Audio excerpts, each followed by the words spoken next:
संसद में सरकार पर जमकर बरसे विपक्ष नेता राहुल गांधी। भगवान शिव की तस्वीर दिखाकर कहा, हिंसा कराती है बीजेपी। राहुल गांधी ने कहा, आरएसएस और बीजेपी पूरा हिंदू समाज नहीं है। नफरत और हिंसा नहीं फैला सकता हिंदू। राहुल गांधी ने कहा, अयोध्या ने बीजेपी को मैसेज दिया, वहां की जनता के दिल में भय डाला। राहुल गांधी ने सरकार पर संविधान को चलने का लगाया आरोप। कहा, अल्पसंख्यकों के अधिकारियों को छीना गया। संवैधानिक संस्थाओं पर लगातार हमले।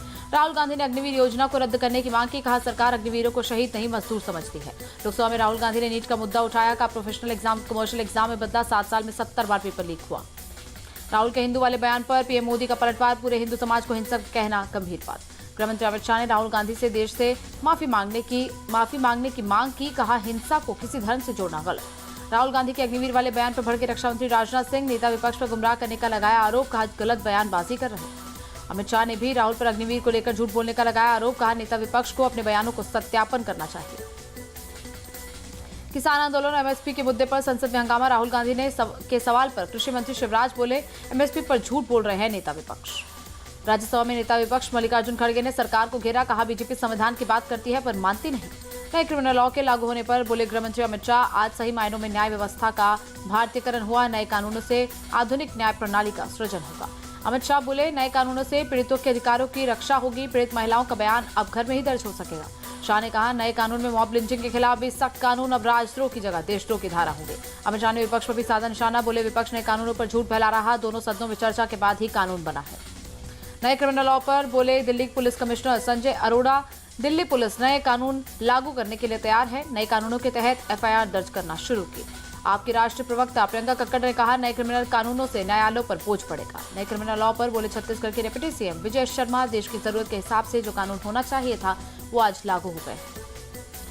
नए क्रिमिनल लॉ पर बोले टीएमसी सांसद सौगत रॉय, ये कानून जनविरोधी है। इन कानूनों को स्थगित करना चाहिए। नए कानूनों पर कांग्रेस सांसद शशि थरूर ने कहा, इन कानूनों पर सदन में चर्चा ठीक ढंग से नहीं हुई। जब ये पारित हुआ था तब भी कई विपक्षी सांसद सस्पेंड थे। नए क्रिमिनल लॉ पर बोले राघव चड्डा, इन कानूनों पर पुनर्विचार की जरूरत। इसे जेपीसी को भेजा जाना चाहिए। जल्दबाजी में इन्हें लागू नहीं करना चाहिए। आप सांसद संजय सिंह ने 3 नए कानूनों के लागू होने को बताया तुगलकी फरमान। कहा, प्रभावित होने वाले लोगों से बिना बात किए बनाए गए कानून। गाजीपुर से सपा सांसद अफजाल अंसारी ने बीजेपी पर हमला बोला। कहा, 2027 में बीजेपी का यूपी से सुपड़ा साफ हो जाएगा। विपक्ष के माइक बंद करने के आरोप पर बोले लोकसभा स्पीकर ओम बिरला, माइक का कंट्रोल कभी आसन पर बैठे व्यक्ति के पास नहीं होता। इस तरह का आक्षेप न करें। रुपोली विधानसभा उपचुनाव के लिए आजड़ी प्रत्याशी बीमा भारत को लेकर बोले पप्पू यादव, कांग्रेस और इंडी गठबंधन बीमा के साथ है, उनसे मेरा पारिवारिक रिश्ता है। एनआईए ने नवनिर्वाचित सांसद इंजीनियर राशिद को शपथ लेने की अनुमति देने पर सहमति दी। 5 जुलाई को संसद में ले सकते हैं शपथ। 2 जुलाई को आदेश पास करेगी पटियाला हाउस कोर्ट। एसपी सांसद रमाशंकर राजभर बोले, डिप्टी स्पीकर के लिए अवधेश प्रसाद के नाम पर हुई चर्चा। डिप्टी स्पीकर बने तो अवधेश प्रसाद बेहतर काम करेंगे। पंकजा मुंडे को एमएलसी बनाने की चर्चा पर बोले शरद गुट के विधायक रोहित पवार, बीजेपी इससे ओबीसी वोट हासिल करना चाह रही है पर ऐसा कुछ नहीं होने वाला। महाराष्ट्र विधानसभा में विपक्ष का विरोध प्रदर्शन। नीट पेपर लीक को लेकर किया प्रदर्शन। कार्यभार संभालने के बाद बोले सेना प्रमुख जनरल उपेंद्र द्विवेदी, सौभाग्य की बात है मुझे सेना का नेतृत्व करने का मौका मिला। हर चुनौती का सामना करने के लिए सेना तैयार। दिल्ली में नए army chief general Upendra Dwivedi को दिया गया गार्ड ऑफ ऑनर। कल ही नए आर्मी चीफ का पदभार संभाला है। एनटीए ने नीट यूजी के 1563 कैंडिडेट का संशोधित रिजल्ट किया जारी। सभी कैंडिडेट का रैंक रिवीजन किया अपडेट। दिल्ली सीएम केजरीवाल की हाईकोर्ट में अर्जी। सीबीआई की गिरफ्तारी और रिमांड को दी चुनौती। दिल्ली हाईकोर्ट ने मानहानि के मामले में टीएमसी सांसद साकेत गोखले को 50 लाख रुपए हर्जाना देने का दिया आदेश। साकेत गोखले के खिलाफ केंद्रीय मंत्री हरदीप पुरी की पत्नी लक्ष्मी पुरी ने दायर किया था मानहानि का केस।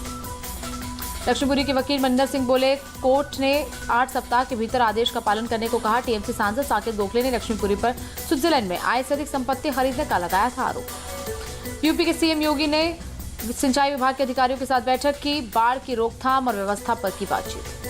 कर्नाटक के सीएम सिद्धरामैया का बयान, मैं पद पर रहूंगा या नहीं पार्टी फैसला लेगी, किसी संत की सिफारिश नहीं चलेगी। विश्व वोकालिगा संस्थान के संत चंद्रशेखर नाथ स्वामी ने की है मांग। सिद्धरामैया सीएम पद डीके शिव कुमार को सौंपा जाएगा। स्वच्छता पखवाड़ा 2024 केंद्रीय मंत्री हरदीप पुरी ने सफाई कर्मियों को किया सम्मानित। एक्शन में उड़ीसा के मुख्य सचिव मनोज आहूजा, सभी विभागों के एसीएस, प्रमुख सचिव और सचिव के साथ बैठक की।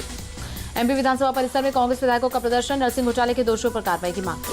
नरसिंह घोटाले पर बोले पूर्व सीएम कमलनाथ, इससे बड़ा घोटाला आज तक प्रदेश में नहीं हुआ। बंगाल के दिनाजपुर में प्रेमी जोड़े की पिटाई का मामला, बीजेपी प्रवक्ता गौरव भाटिया बोले जंगल राज ममता राज जैसा होता है। आंध्र प्रदेश के नेल्लोर में श्रीराम फाइनेंस के ऑफिस में लगी आग, किसी के हताहत होने की खबर नहीं। कमर्शियल एलपीजी सिलेंडर की कीमतों में 30 रुपए की कमी, दिल्ली में 19 किलो के एलपीजी सिलेंडर की कीमत घटकर हुई 1646 रुपए। जम्मू कश्मीर के राजौरी में हादसा, खाई में गिरी कार, पिता और बेटे की मौत, पत्नी हुई घायल। एमपी के डिंडोरी में निर्माणाधीन मकान ढहा, हादसे में एक मजदूर की मौत। कन्नौज में एक पत्नी ने प्रेमी के साथ मिलकर पति की हत्या की, दोनों आरोपी अरेस्ट। गुजरात के कच्छ में पुलिस का एक्शन, शराब तस्कर और महिला पुलिसकर्मी को पकड़ा।